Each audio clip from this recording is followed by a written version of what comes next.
الحمدللہ رب العالمین والصلاة والسلام علی سید الانبیاء والمرسلین اما بعد فاعوذ باللہ من الشیطان الرجیم بسم اللہ الرحمن الرحیم۔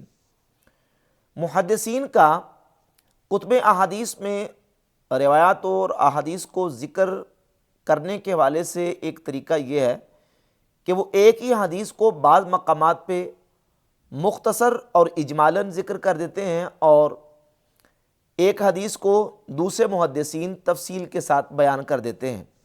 اگر کوئی محدث ایک حدیث کو اجمالاً یا مختصراً ذکر کرتے ہیں تو اس کا مطلب یہ نہیں کہ اس محدث نے حدیث کو چھپا لیا یا اس نے حدیث کے اندر کوئی خیانت برتی، بلکہ حدیث کو مختصر بھی بیان کر دیا جاتا ہے، لیکن فیصلہ حدیث کو تفصیل کے ساتھ دیکھنے کے بعد ہوتا ہے کہ یہ جو روایت اور حدیث ہمارے زیر بحث ہے یہ تفصیلاً کن کن الفاظ کے ساتھ حدیث کی کتابوں کے اندر اور راویوں نے اس کو تفصیل کے ساتھ کس کس انداز سے بیان کیا ہے۔ یہ محدثین کا طریقہ ہے اور تقریباً تمام محدثین سے یہ چیز ملتی ہے کہ وہ حدیث کو مختصر بھی بیان کرتے ہیں اور تفصیل سے بھی بیان کرتے ہیں، لیکن فیصلہ اس کو تفصیل سے دیکھنے کے بعد کیا جاتا ہے۔ رفع الیدین کے حوالے سے حضرت مالک ابن حویرث رضی اللہ تعالیٰ عنہ کی حدیث پر گفتگو کرتے ہوئے میں نے یہ بات کی تھی کہ امام بخاری رحمۃ اللہ تعالیٰ علیہ نے صحیح بخاری میں حضرت مالک ابن حویرث رضی اللہ تعالیٰ عنہ کی حدیث کو مختصراً ذکر کیا ہے۔ صحیح بخاری کے اندر 737 نمبر حدیث حضرت مالک ابن حویرث سے امام بخاری لے کے آئے۔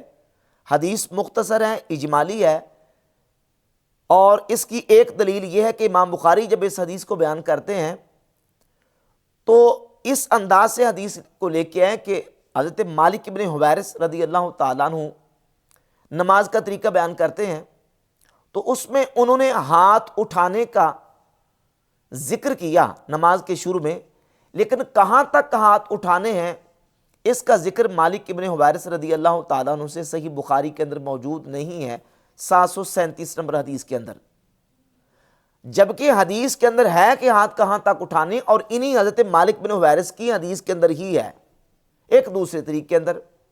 امام مسلم اسی حدیث کو لے کے آئے صحیح مسلم میں 865 نمبر، تو امام مسلم نے اس حدیث کو امام بخاری کی بنسبت قدر تفصیلاً بیان کیا اور اس میں ایک چیز یہ بیان کی کہ ہاتھوں کو کانوں کے برابر اٹھانا ہے۔ امام بخاری نے ہاتھوں کو کانوں کے برابر اٹھانے کا تذکرہ نہیں کیا مالک ابن حویرث کی حدیث کے اندر، جبکہ اس حدیث کے اندر ہے ہاتھوں کو کانوں تک اٹھانے کا ذکر ہے، لیکن امام بخاری نہیں لے کے آئے، امام مسلم لے کے آئے 865 نمبر حدیث۔ اچھا، یہ جو امام مسلم 865 نمبر لے کے آئے ہیں یہ صحیح بخاری کی بنسبت تو اس میں تفصیل ہے، لیکن مکمل تفصیلی حدیث یہ نہیں ہے، بلکہ اس سے بھی زیادہ تفصیل سنن نسائی کے اندر امام نسائی اس حدیث کا ایک طریق لے کے ہے، اس کے اندر موجود ہے 1085 نمبر۔ یہ میرے پاس سعودی عرب ریاض سے چھپا اور نسخہ ہے ناصر الدین البانی کی تحقیم کے ساتھ، اس میں 1085 نمبر ہے، بعض نسخوں میں 1082 نمبر اور بعض میں 1086 نمبر اس روایت کا ہے۔ حضرت مالک ابن حویرث رضی اللہ تعالیٰ عنہ سے جو حدیث مروی ہے ناصر الدین البانی نے اس کو صحیح قرار دیا ہے اور یہ روایت سند کے اعتبار سے بھی صحیح ہے۔ یہ تفصیلی حدیث ہے، حضرت مالک ابن حویرث صحابی رضی اللہ تعالیٰ عنہ وہ بیان کرتے ہیں کہ انہوں نے نبی پاک صلی اللہ علیہ وآلہ وسلم کو دیکھا کہ نبی کریم علیہ السلام نے نماز میں اپنے ہاتھوں کو اٹھایا جب رکوع کیا، اور جب رکوع سے سر اٹھایا تب بھی اپنے ہاتھوں کو اٹھایا، وَإِذَا سَجَدَ اور جب سجدہ کیا تب بھی اپنے ہاتھوں کو اٹھایا، وَإِذَا رَفَعَ رَأْسَهُ مِنَ السُّجُودِ اور جب سجدوں سے سر اٹھایا تب بھی رفع یدین کیا، حَتَّى يُحَاذِيَ بِهِمَا فُرُوعَ أُذُنَيْهِ حتیٰ کہ آپ کے ہاتھ کانوں کی لو کے برابر ہو گئے۔ اب یہ مکمل حدیث تفصیل کے ساتھ موجود ہے۔ صحیح بخاری کے اندر صرف رفع الیدین کا ذکر ہے، ہاتھوں کو اٹھایا شروع میں، رکوع جاتے رکوع سے اٹھتے وقت، نہ تو تیسری رکعت کے وقت رفع الیدین کا ذکر موجود ہے، نہ سجدے جاتے وقت رفع الیدین کا ذکر موجود ہے، نہ سجدے سے اٹھتے وقت رفع الیدین کا ذکر موجود ہے، اور نہ ہی اس حدیث کے اندر یہ موجود ہے کہ نبی کریم علیہ الصلوۃ والسلام نے اپنے ہاتھوں کو کہاں تک اٹھایا. اٹھانے کا ذکر ہے, ہاتھوں کو کانوں تک اٹھانے کا شروع کے اندر ذکر موجود نہیں ہے. امام مسلم لے کے آئے تو اس میں مختصر, وہ بھی صحیح بخاری کی بنسبت تو تفصیل ہے, لیکن سنن نسائی کی بنسبت اس میں اختصار ہے. اس میں ہاتھوں کو کانوں تک اٹھانے کا ذکر ہے, لیکن تیسری رکعت کے شروع کے اندر رفع الیدین کرنے کا اس میں بھی ذکر موجود نہیں ہے, اور اس روایت کے اندر ہے بھی نہیں ہے, نہ بخاری کے اندر, نہ مسلم, نہ سنن نسائی کے اندر. ہاں البتہ یہ ہے کہ سنن نسائی کے اندر یہ ہے کہ رکوع جاتے بھی رفع الیدین کیا, رکوع سے اٹھتے وقت بھی, اور سجدے جاتے وقت بھی رفع الیدین کیا, اور سجدے سے اٹھتے وقت بھی رفع الیدین کیا. یہ مکمل تفصیلی حدیث سنن نسائی کے اندر 1085 نمبر موجود ہے.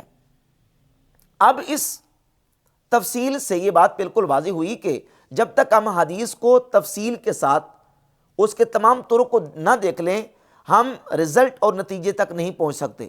اب میں یہ تو نہیں کہوں گا جس طرح مرزا جیلمی محدثین کے بارے میں کہتا ہے کہ وہ انہوں نے احادیث کے اندر الفاظ کو چھپایا. اب مرزا جیلمی اس مقام پہ کیا کہے گا؟ کیا اپنے اس بیان کے مطابق امام بخاری اور امام مسلم کے اوپر یہ الزام لگائے گا کہ انہوں نے حدیث کو چھپایا؟ جس طرح کہ مرزا جیلمی کئی مقامات پہ امام بخاری کے حوالے سے یہ کہہ چکا ہے کہ امام بخاری نے یہاں الفاظ کو چھپا لیا. اب امام بخاری رحمۃ اللہ نے بڑی کنٹرول سی حدیث لے کے آئے ہیں, لیکن حدیثیں چھپ تو نہیں تھی جانی. تو بخاری کے الفاظ ہیں, عبد الرحمن بن ابی بکر وہاں کھڑے ہو گئے اور انہوں نے کچھ کہا. امام بخاری ذرا شرمیلے مزاج کے تھے, انہوں نے اس کو سکپ کر دیا, صرف کہا کچھ تو کہا تھا نا. جب امام بخاری کو کسی راوی نے حدیث بتائی ہے تو اس نے آدھی کہانی تو نہیں بتائی نا, ٹھیک ہے. تو یہ محدثین کے ہاں مزاج پایا جاتا ہے, کہیں وہ فلاں فلاں کر کے نام ہائیڈ کر دیتے ہیں. ظاہر ملوکیت کا دور ہے, جان بھی بچانی ہوتی ہے. پھر سر کا مسح کیا اور پھر پاؤں کا مسح کیا, جبکہ صحیح بخاری میں کیا ہے کہ چہرہ دھویا, دونوں ہاتھ کونیوں تک دھوئے, پھر راوی نے سر اور پاؤں کا بھی ذکر کیا. کیا ذکر کیا نہیں لکھا ہوا. تو ایک جگہ کہیں حدیث چھپتی ہے, دوسری جگہ آ جاتی ہے. یہ چھپانے کا الزام نہیں ہے, ریالٹی ہے, اور اس کی وجہ سے کوئی بندہ زیرو سے ملٹیپلائی نہیں ہو گیا. یہ ذہن میں رکھیے گا.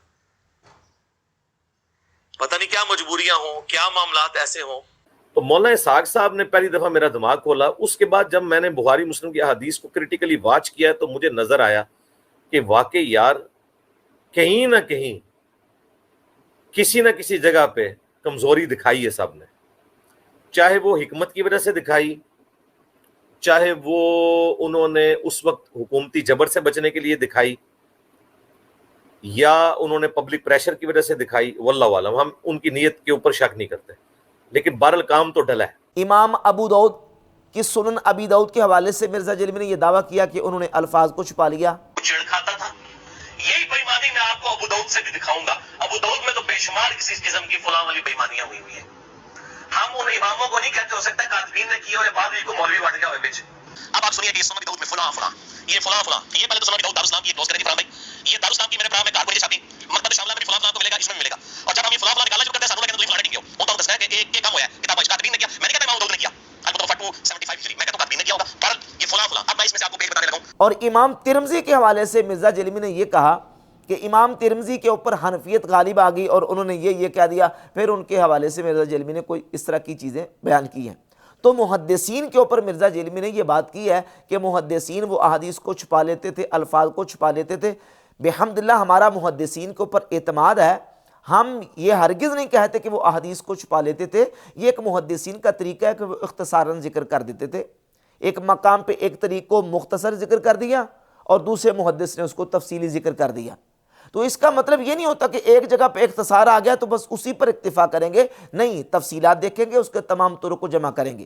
اب سیدنا مالک بن حویرث رضی اللہ تعالیٰ عنہ کا یہ جو طریق ہے سنن نسائی کے اندر 1085, اس سے رفع الیدین کا ثبوت ہوتا ہے رکوع کے وقت اور سجدے کے وقت, یعنی سجدے جاتے بھی اور سجدے سے اٹھتے وقت بھی رفع الیدین کا ذکر اس حدیث کے اندر موجود ہے. مرزا جیلمی رکوع کے وقت رفع الیدین نہ کرنے والوں کو نبی کریم صلی اللہ علیہ وآلہ وسلم کی ذات اقدس کا نعوذ باللہ دشمن قرار دیتا ہے, اور نہ جانے حنفیوں کے خلاف کس طرح کی زبان استعمال کرتا ہے۔ اب سوال یہ پیدا ہوتا ہے کہ جو سجدے کے وقت رفع الیدین نہیں کرتے، مرزا جلمی کیا ان کو بھی رسول اللہ صلی اللہ علیہ وسلم کا دشمن قرار دے گا؟ نعوذ باللہ تعالیٰ، کیا ان کے بارے میں بھی یہ سٹیٹمنٹ دے گا؟ کیونکہ مرزا جلمی کے جو بھائی ہیں غیر مقلدین وہ تو سجدے کے وقت رفع الیدین نہیں کرتے، اور مرزا جلمی کے جو بلائنڈ فالورز ہیں وہ بھی سجدے کے وقت رفع الیدین نہیں کرتے، جبکہ مرزا جلمی یہ خود مانا ہے کہ نبی صلی اللہ علیہ وآلہ وسلم سے سجدے کے وقت رفع الیدین کرنا بھی ثابت ہے، نہ کرنا بھی ثابت ہے۔ کیا دو سجدوں کے درمیان رفع الیدین کے آپ قائل ہیں اور آپ کرتے ہیں؟ جی میں قائل بھی ہوں اور کر بھی لیتا ہوں، لیکن یہ رفع الیدین جو ہے یہ نبی اسلام کا ہمیشہ والا نہیں ہے، کبھی آپ نے کیا کبھی چھوڑ دیا، اور ہم بھی کبھی کبھار کرتے ہیں اور کبھی کبھار چھوڑ دیتے ہیں، تو اس لیے اس رفع الیدین کے اوپر وہ سختی نہیں ہے۔ سختی والے وہ 4 رفع الیدین ہیں جو بخاری مسلم میں آئے، نماز شروع کرتے وقت، ہر رکعت میں رکوع میں جاتے وقت اور رکوع سے اٹھتے وقت، 3 ہو گئے، اور چوتھا یہ ہے کہ آپ جب تیسری رکعت کے لیے کھڑے ہوتے ہیں تو اس کا سٹارٹ بھی رفع الیدین سے کرنا ہے۔ سوال یہ پیدا ہوتا ہے کہ کرنا کہاں سے ثابت ہے؟ کرنا اسی حدیث سے ثابت ہے۔ اب مرزا جلمی سے ہمارا مطالبہ یہ ہے کہ مرزا جلمی نہ کرنے کا ثبوت پیش کرے۔ ہمارے پاس تو نہ کرنے کا ثبوت بھی الحمدللہ تعالیٰ موجود ہے۔ سیدنا عبداللہ ابن مسعود رضی اللہ عنہ کی حدیث ہے، حضرت براء ابن عازب کی حدیث ہے، خلفائے راشدین کا عمل موجود ہے، نبی پاک صلی اللہ تعالیٰ علیہ وآلہ وسلم کا ہمارے پاس جو عمل ہے وہ جو ہے نا وہ ثابت ہے کہ نبی کریم صلی اللہ علیہ وآلہ وسلم نے ان مقامات پہ رفع الیدین کرنا ترک فرما دیا۔ ہمارے پاس تو ترک کی دلیل حضرت عبداللہ ابن مسعود کی حدیث موجود ہے۔ مرزا جلمی جب یہ مان گیا کہ کرنا بھی ثابت ہے، سجدہ کے موقع پر کرنا بھی ثابت ہے، نہ کرنا بھی ثابت ہے، اب سوال یہ کہ کرنا کہاں سے ثابت ہے؟ کرنا حضرت مالک بن حویرث کی حدیث سے ثابت ہے، اور مالک بن حویرث رضی اللہ تعالیٰ کی حدیث کے بعد رسول اللہ صلی اللہ علیہ وآلہ وسلم کا سجدے کے موقع پر رفع الیدین چھوڑنا مرزا جلمی پر ہمارا قرض ہے، اس کو ثابت کرے گا۔ جب یہ کہتا ہے نا کہ رفع الیدین کا دوام ثابت ہے، نبی علیہ الصلوۃ والسلام سے آخر وقت تک ثابت ہے، آخر وقت تک ثبوت کہاں سے پیش کرتا ہے؟ حضرت مالک ابن حویرث کی حدیث سے۔ تو مالک ابن حویرث کی حدیث سے تو سجدوں کے وقت بھی ثابت ہے، تو اس کا مطلب یہ ہوا کہ سجدوں کے موقع پر بھی آخر وقت تک ثابت ہوا۔ تو اب مرزا جلمی یہ کس بنیاد پہ کہتا ہے کہ کرنا بھی ثابت ہے، نہ کرنا بھی ثابت ہے؟ جو نہ کرنے والا مسئلہ ہے نا وہ مرزا جلمی نے ثابت کرنا ہے کہ نہ کرنے کا ثبوت مرزا جلمی کے پاس کون سا ہے؟ ہمارے پاس الحمدللہ تعالیٰ ثبوت موجود ہے۔ سیدنا عبداللہ ابن مسعود رضی اللہ تعالیٰ کی حدیث جامع ترمذی کے اندر 257 نمبر اور سنن نسائی کے اندر 1026 نمبر، ناصر الدین البانی نے ترمذی والی حدیث کو بھی صحیح قرار دیا طریق کو، اور سنن نسائی والی کو بھی صحیح قرار دیا، اور سنن ابی داؤد میں 748 نمبر ہے، اس کو بھی ناصر الدین البانی نے صحیح قرار دیا ہے۔ سیدنا عبداللہ ابن مسعود رضی اللہ تعالیٰ عنہ فرماتے ہیں الا اصلی بکم صلاۃ رسول اللہ فصلی فلم یرفع یدیہ الا فی اول مرہ۔ آپ فرماتے ہیں کیا میں تمہیں رسول اللہ صلی اللہ علیہ وآلہ وسلم کی نماز پڑھ کے دکھاؤں کہ حضور نے کس طرح نماز پڑھی؟ تو آپ نے نماز پڑھ کے دکھائی، نماز کے اول مرتبہ اللہ اکبر کہہ کے اپنے ہاتھوں کو اٹھایا، باقی پوری نماز میں حضرت عبداللہ ابن مسعود رضی اللہ تعالیٰ عنہ نے رفع الیدین نہیں فرمایا، اور یہ بتا دیا کہ یہ رسول اللہ صلی اللہ علیہ وآلہ وسلم کی نماز ہے۔ اور عبداللہ بن مسعود رضی اللہ تعالیٰ عنہ صحابہ اکرام علیہ رضوان میں سے وہ جلیل القدر صحابی ہیں کہ خلفائے راشدین کے بعد جو سب سے بڑے عالم صحابی ہیں وہ سیدنا عبداللہ ابن مسعود رضی اللہ تعالیٰ عنہ۔ صحیح بخاری کے اندر حدیث موجود ہے، حضرت سیدنا حذیفہ بن یمان رضی اللہ تعالیٰ عنہ سے پوچھا گیا کہ نبی پاک علیہ الصلوۃ والسلام کے صحابہ میں سے اس صحابی کا ہمیں تذکرہ سنائیں جن کا طور طریقہ رسول اللہ صلی اللہ علیہ وآلہ وسلم کے طور طریقے کے سب سے زیادہ قریب ہو تاکہ ہم ان سے دین کا علم سیکھیں۔ تو حضرت حذیفہ بن یمان نے فرمایا وہ عبداللہ بن مسعود رضی اللہ تعالیٰ عنہ۔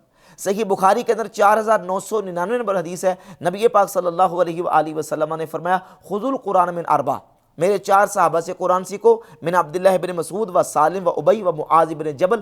پہلا نمبر حضور نے عبداللہ بن مسعود کا بیان فرمایا۔ صحیح بخاری میں 5000 نمبر حدیث ہے، حضرت عبداللہ بن مسعود فرماتے ہیں کہ مجھے اللہ کی قسم ہے کہ حضور کے صحابہ جانتے ہیں کہ میں سب سے زیادہ اللہ کے قرآن کو جاننے والا ہوں، کیونکہ میں نے 70 سے زیادہ صورتیں رسول اللہ صلی اللہ علیہ وآلہ وسلم کے مبارک منہ سے سیکھی ہوئی ہیں۔ وہ عبداللہ بن مسعود رضی اللہ تعالیٰ وہ فرما رہے کہ میں تمہیں رسول اللہ کی نماز پڑھ کے دکھاؤں، تو آپ نے نماز پڑھ کے دکھائی، نماز کے شروع کے علاوہ باقی مقام پہ رفع الیدین نہیں کیا۔ اب جب ہم صحابہ کرام علیہ رضوان کے حوالے سے روایات اور احادیث کو دیکھتے ہیں، ہمارے امام اعظم ابو حنیفہ رحمۃ اللہ تعالی علیہ وہ صحابہ کی بھی کیٹاگریز کرتے ہیں۔ سب سے پہلے خلفائے راشدین، خلفائے راشدین کے بعد جو سب سے بڑے علماء اور فقہا مجتہدین صحابہ ہیں ان کی روایات کو زیادہ ترجیح دیتے ہیں، ضبط اور اتقان اور ان کے علم کی بنیاد پہ، ان کے اجتہاد اور فقاہت کی بنیاد کے اوپر۔ تو سیدنا عبداللہ ابن مسعود رضی اللہ تعالیٰ کو اگر حضرت مالک بن حویرث، وائل بن حجر، عبداللہ بن عمر کے مقابلے میں دیکھا جائے تو یقیناً یہ تمام ان صحابہ سے فائق اور ان سے علم میں اور ان سے فقاہت میں اور اجتہاد میں وہ برتر و بالا ہے۔ اسی لیے امام ابراہیم نخعی رحمۃ اللہ تعالی علیہ کے سامنے جب حضرت وائل بن حجر کی حدیث رفع الیدین کے حوالے سے بیان کی گئی تو امام ابراہیم نخعی رحمۃ اللہ علیہ صحابہ کے شاگرد ہیں۔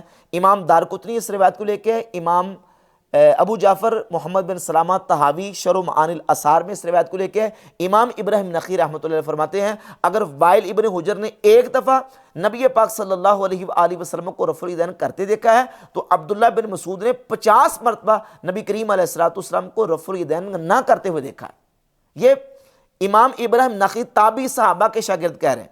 اور پھر جن تابعین نے صحابہ سے نماز کا طریقہ سیکھا، حضرت سیدنا مولا علی سے نماز کا طریقہ سیکھا، سیدنا عبداللہ ابن مسعود سے نماز کا طریقہ سیکھا، وہ بھی انہی احادیث کے مطابق رفع الیدین نہ کرنے کے قائل ہیں۔ یہ سند صحیح سے المصنف لابن ابی شیبہ کے اندر 2461 نمبر روایت موجود ہے۔ ابو اسحاق کہتے ہیں کہ سیدنا مولا علی کے شاگرد اور عبداللہ بن مسعود کے شاگرد وہ نماز کے شروع کے علاوہ باقی مقام پہ رفع الیدین نہیں کیا کرتے تھے، صرف شروع میں کرتے تھے، باقی نہیں کرتے تھے۔ جنہوں نے مولا علی سے نماز سیکھی، جنہوں نے حضرت عبداللہ بن مسعود سے نماز سیکھی، اور خود مولا علی کا اپنا عمل یہ ہے۔ صحیح سند سے 4 راوی اس سند کے اندر موجود ہیں جو مصنف ابن ابی شیبہ میں 2457 نمبر موجود ہے۔ مولا علی رضی اللہ تعالیٰ کا عمل موجود ہے۔ امام ابو بکر ابن ابی شیبہ امام وقی سے، وقی ابو بکر ناشری سے، اور ابو بکر ناشری عاصم بن کلیب سے، عاصم بن کلیب بن شہاب اپنے والد سے۔ کلیب بن شہاب مولا علی کے شاگرد ہیں۔ وہ کہتے ہیں مولا علی جب نماز پڑھتے تھے تو نماز کے شروع کے علاوہ باقی مقام پہ رفع الیدین نہیں کیا کرتے تھے۔ اسی طرح مصنف ابن ابی شیبہ میں 2469 نمبر روایت ہے، مجاہد بلکہ امام اسود تابعی کہتے ہیں کہ میں نے حضرت عمر کے ساتھ نماز پڑھی، حضرت عمر بھی نماز کے شروع کے علاوہ باقی مقام پہ رفع الیدین نہیں کرتے تھے۔ تو خلفائے راشدین کا عمل بھی، اور عبداللہ ابن مسعود کی جو حدیث میں نے جامع ترمذی، نسائی اور سنن ابی داؤد سے بیان کی ہے، اس کے اندر موجود ہے کہ نبی پاک علیہ السلام کی نماز کا طریقہ انہوں نے بیان کیا، اور اس حدیث کو ذکر کرنے کے بعد امام ترمذی رحمۃ اللہ علیہ نیچے کمنٹ کرتے ہیں کہ عبداللہ بن مسعود کی حدیث حسن ہے، وَبِهِ يَقُولُ غَيْرُ وَاحِدٍ مِّنْ أَهْلِ الْعِلْمِ مِنْ أَصْحَابِ النَّبِي صلی اللہ علیہ وآلہ وسلم، اور یہی کہا ہے اور اسی کو لیتے ہیں نبی کریم علیہ السلام کے کثیر اہل علم صحابہ، غیر واحد من اہل العلم من اصحاب نبی صلی اللہ علیہ وآلہ وسلم، نبی پاک علیہ السلام کے کثیر، غیر واحد، کثیر صحابہ اور اہل علم صحابہ اسی کو لیتے ہیں۔ اور ان کثیر اہل علم صحابہ میں سے سیدنا مولا علی، سیدنا عمر فاروق رضی اللہ تعالی عنہما کی ذات بھی شامل ہے کہ وہ نماز کے شروع کے علاوہ باقی مقام پہ رفع الیدین نہیں کرتے، انہی دلائل کی بنیاد پہ۔ تو سیدنا عبداللہ بن مسعود کی حدیث اور حضرت مولا علی کا عمل، سیدنا عمر فاروق رضی اللہ تعالی عنہما کا عمل، اسی پر امام اعظم ابو حنیفہ رحمۃ اللہ جو کہ تابعی میں ہیں، صحابہ کی زیارت کرنے والے، صحابہ سے حدیث سننے والے، اور امام و دار الہجرہ امام مالک رحمۃ اللہ تعالی علیہ، ان کا موقف، دونوں بڑے اماموں کا موقف یہ ہے کہ نماز کے شروع کے علاوہ باقی مقام پہ رفع الیدین نہیں ہے، صرف شروع میں کرنا، باقی مقام پہ نہیں کرنا۔ اور یہ جو روایت ترک رفع الیدین کی ہیں یہ راجح ہیں،